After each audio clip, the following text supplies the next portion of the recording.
But you know something that's really been grinding my gears?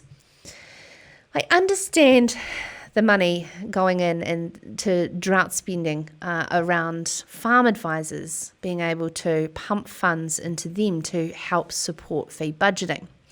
Yet it seems like it's a little bit, if you don't have any feed, it's telling a farmer how to suck eggs, and EFL is still EFL when you don't have anything. There's feed pinches, of course, Hawke's Bay and across many parts of the North Island, but of course Southland is another major problem with crops not striking from those recent floods.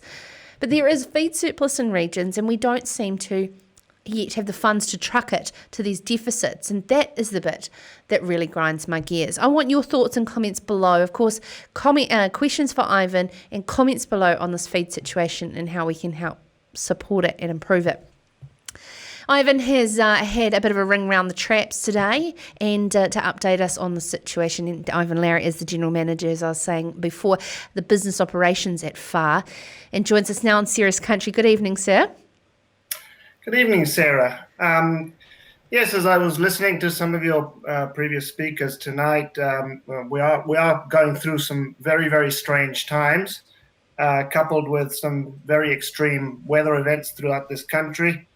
I don't want to dwell on the doom and gloom scenario. I think that periodically New Zealand hits these periods of drought in certain regions, and that it is in certain ways about how we plan and how we mitigate risk and how we can learn from some of these things.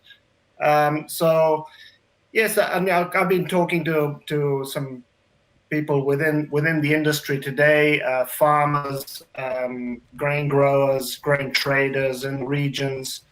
I guess demand in general for grains has been steady in the recent months. Probably, I'm not sure how well aware the livestock sector is around the grain supply in New Zealand, but certainly Hello. Yes, I'm here. Yep. I was listening tentatively. I was listening tentatively. We've got the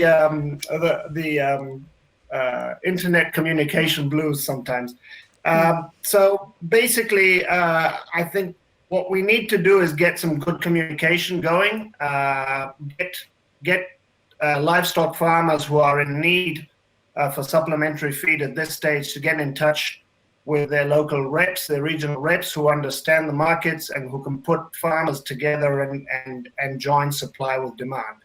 What I'm encouraged by saying is that whilst we feel empathy with the areas that have been really badly stricken, most of the arable regions this year had a really good harvest.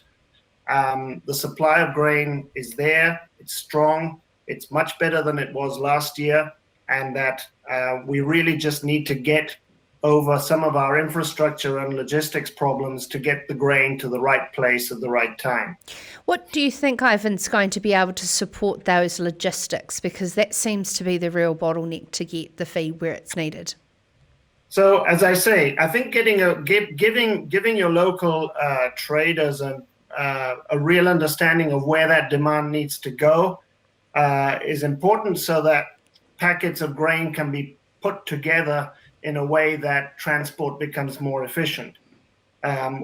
We are well aware of the costs, of the high costs of moving grain from Canterbury to a drought-stricken area like might be the eastern North Island at this stage. It is not easy to get grain there at a low cost, but we're working on it. The industry as a whole is working on not only for feed grains, but how can we get our milling grains up there? Because a situation like this only highlights the dependence that we have had a lot on imports, and at times like these, people really start thinking about how important it is to have a local supply of grain.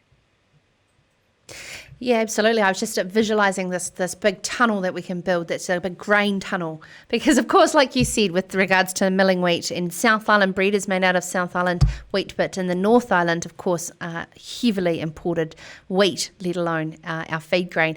Now, talking feeding grain, particularly to sheep, a lot of do's and don'ts. Could you run through those? A lot of do's and don'ts. I think first and foremost, I'm not a nutritionist or a veterinarian to give advice directly to farmers. So our first advice from far is get in touch with a professional who can give you some sound advice on how to feed grains, because it's not always that straightforward. It needs to be a gradual process, and the rumen needs to get used to a change in diet gradually. But what we do know is that grains are an efficient way of getting high energy to animals in times of need, and that this can be stored and it can be moved reasonably well from different regions in the country. So it is an alternative that is valid. The other thing we do know from recent studies is that there are some environmental benefits in matching high energy grains with protein-based feed from grass, and getting that balanced diet is actually a means to reduce nitrate leaching. So these are benefits that we see, and I think there's some excellent resources on both the beef and lamb websites and dairy NZ websites on how to feed grains to animals safely and efficiently, but always with the advice of a professional. Yeah, of course. I suppose it's like any feed, and being able to neutralise the acid in the rumen and that fear of acidosis when you've got, being able to have a bit of roughage with a bit of straw mixed up. But I, like you said, the safest grains, firstly is oats, then barley, and then, of course, wheat after that. A mixed diet. And that's a factor of the nature of the grains, because barley and oats, of course, are hulled and have a high fiber in their covers, whereas wheat is a naked grain, so it's more dangerous in terms of producing acidosis in the rumen.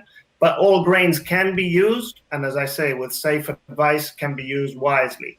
I guess the scenario at the moment is of great uncertainty for all sectors, but what we're saying, and this is certainly the message I got very clearly today from the different regions, was plan ahead for next season.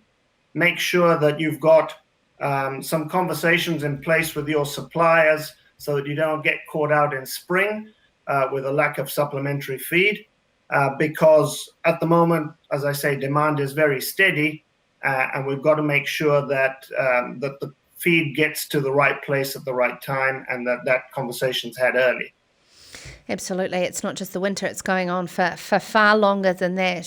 Thank you so much for taking the time to join us on Ceres Country. General Manager for Business Operations, that's Ivan Lawrie. This is Ceres Country.